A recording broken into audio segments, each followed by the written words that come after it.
9월 13일 화요일 황장수의 뉴스 브리핑 시작하겠습니다. 자, 본격적으로 이제 추석 귀성이 시작되었습니다. 뉴스 브리핑은 추석 연휴 기간에도 쉬지 않고 특별 편성을 통해서 매일 여러분을 찾아갑니다. 뉴스 브리핑은 1년에 하루도 쉬지 않고 여러분에게 다가가는 방송입니다. 많은 시청을 바라고요. 이번 추석에는 이 민생과 더 나아가서 안보 문제, 특별히 안보 문제에 관한 여러가지 내용들을 편성을 했습니다. 재밌게 봐주셨으면 좋겠고요. 현재 우리 앞에 닥친 이런 위기를 심각하게 고민했으면 좋겠습니다. 자, 어젯밤에 지진이 났는데요. 나중에 따로 이야기를 하겠지만은 한국에서 여태까지 겪어보지 못한 수준의 큰 지진이 났습니다. 여기저기 우왕좌왕거리고 그냥 뒤늦게 출발한 KTX에서 이렇게 일하던 근로자들을 치어서 숨지게 했습니다. 자, 과연 국민 안전이 세월호 때보다 더 나아졌는지 국민안전처가 욕을 먹고 있는데요. 다들 각성이 필요한 시점입니다. 자, 오늘 첫 이야기로요. 저는 지금 가장 중요하게 생각하는 부분은 이 북핵 위기에서 미국에서 급격하게 협상론으로 기우는 이런 일들을 우려하고 있습니다. 그게 무슨 말이냐고. 미국은 우리와 같이 끝까지 동맹을 할 것이다. 어제 누가 제 유튜브 안보 관련 브리핑 내용에 대해서 그렇게 댓글을 달았습니다.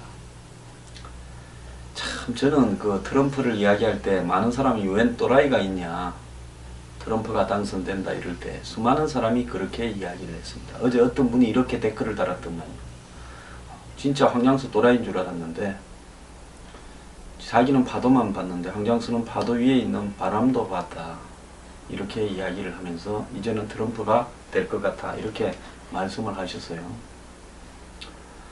자, 저도 무슨 전문가가 아니다 이런 어떤 부분에 봤을 때 제가 뭐 특별한 전문가 자격증은 없습니다. 하지만은 저는 여야 좌우를 넘어서서 또 민족주의적이니 뭐 쇼비니즘이니 이런 부분을 넘어서서 객관적으로 우리가 처해 있는 이런 현실을 있는 그대로 보고 그 속에서 있는 그대로의 대안을 드라이하게 국민 여러분에게 알려야 된다라는 생각으로 또 해외에서 조국에 대해서 걱정하는 교포들께 알려야 된다라는 생각에서 사심없이 이 방송을 합니다. 자, 세상에요, 일방적으로 헌신적인 우방은 없습니다. 우방이라는 것은 서로가 서로에게 노력을 해야 이루어지는 겁니다. 자, 그동안에 우리가 미국에게 제대로 우방으로서 동맹으로서 역할을 했는가 한번 돌이켜보고 스스로 반성해보면 미국이 한국에 대해서 죽어도 끝까지 책임을 져줘야 될 이유가 어디 있나 하고 한번 한 3가지나 되는지 한번 이렇게 손으로 세어보세요. 요즘 누가 동맹이라고 하는 부분에 집착을 합니까? 아무 의미 없습니다. 영국, 프랑스, 독일이 2차 대전 이후에 EU로 저렇게 하나가 되어 가다가 영국은 빠져버리지 않습니까? 그러지 않습니까? 영국이, 중국이 주도하는 아시아 인프라 투자은행에 주도적으로 참여하지 않습니까? 이제 동맹이나 이런 게 의미가 없어진 세상이 되어가고 있습니다. 미국이 한국에 대한 전략적 이해가 있다고요? 웃기는 이야기입니다. 트럼프 말대로 한국은 미국의 시장을 위협하면서 미국의 공짜 안보에 기대는 나라라고 미국의 서민들은 인식을 합니다.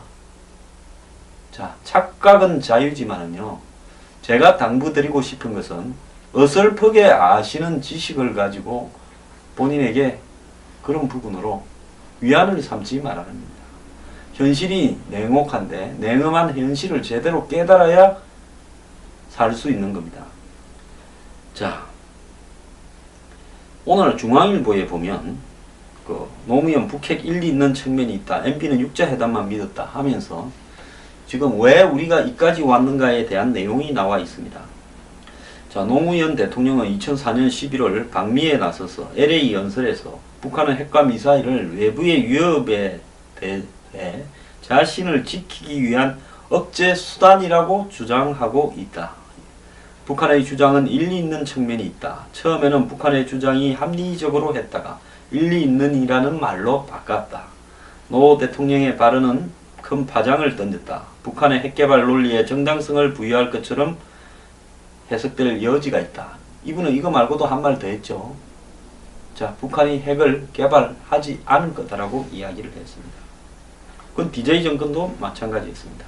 그런데 이로부터 1년 11개월 뒤에 북한은 첫 핵실험을 했고 2006년 10월이죠. 추석 직전에 했습니다. 노 대통령은 이런 북핵 인식에 대해서 두고 이렇게 논란거리가 되어버렸습니다. 이분은 이거 하나로요. 역사에 좋은 이름 남기기가 쉽지 않을 거라고 봅니다. 노 대통령 아직도 존경하는 분들은요. 존경하십시오. 하지만 대통령이 안보에 대해서 이 정도 인식을 했다는 것은 솔직히 말하면 저는 탄핵 사유도 맞다 이렇게 보고 있습니다. 근데 탄핵 한번 했다가 식겁을 해서 그 뒤부터 아무도 할 생각을 안 했죠. 자, 핵실험 한 달 뒤 연설에서는 북한이 선제 공격할 가능성에 회의적인 입장을 보였습니다. 10년이 흐른 지금 김정은은 핵실험과 미사일 발사를 거치며 핵 선제 타격 능력을 갖추었다고 공언하고 있습니다. 북한이 지난 9월 역대 최대의 5차 핵실험을 감행을 하니까 정부가 부산한데요. 북핵 개발 과정을 되짚어보면 역대 정부의 일관성 없는 대응과 대통령의 리더십 부재가 드러난다는 겁니다.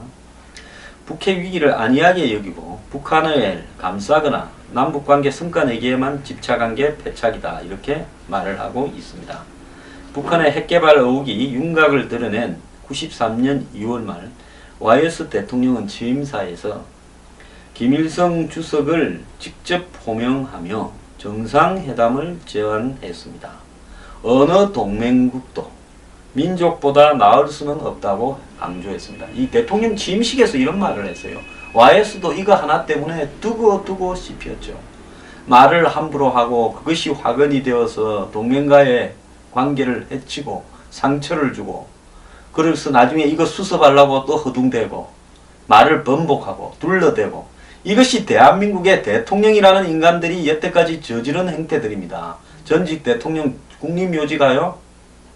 저는 생각이 좀 다릅니다. 알아서 안 가신 분도 있지만요.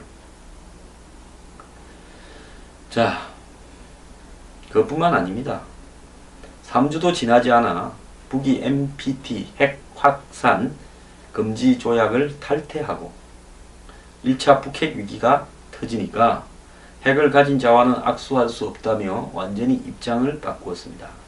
그런데 이듬해 7월 또 김영삼과 정상회담을 했습니다. 자, 이거 뭐 하자는 겁니까?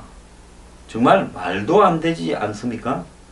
그래가 94년에 김일성이 만나기로 했다가 그때 카트가 미리 왔다 갔다 했지 않습니까?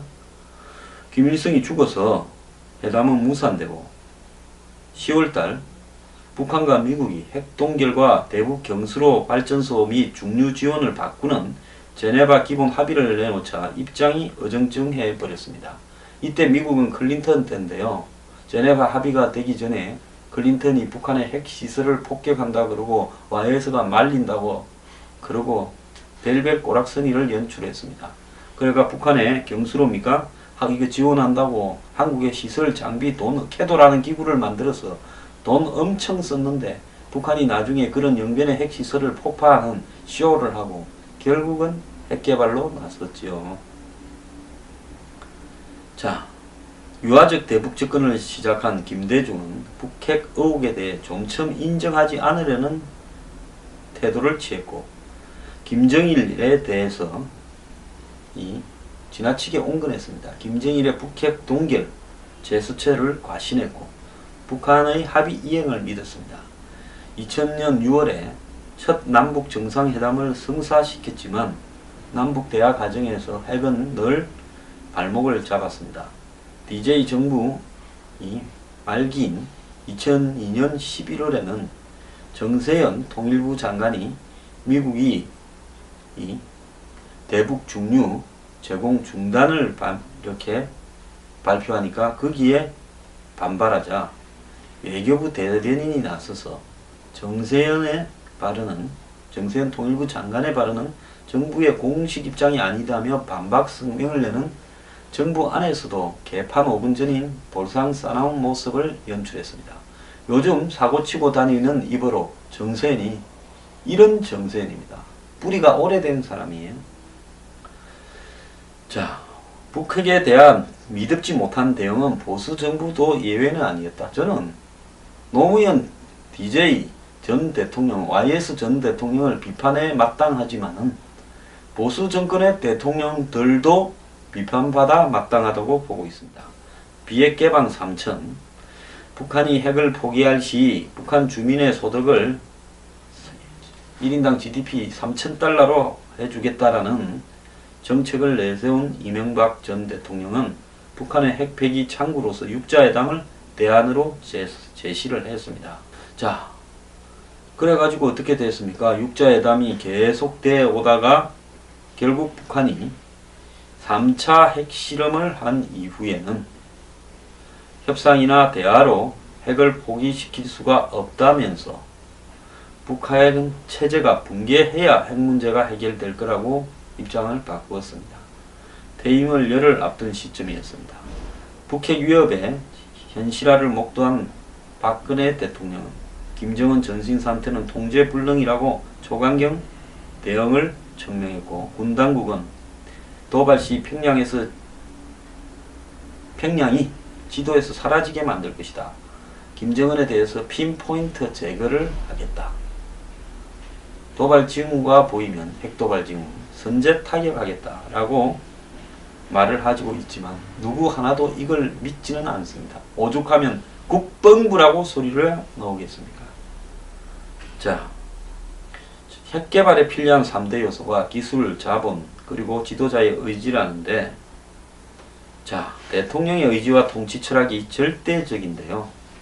북한은 김일성, 김정일, 김정은 3대로 이어지는 핵 개발에 대한 지도자의 의지가 확실했습니다.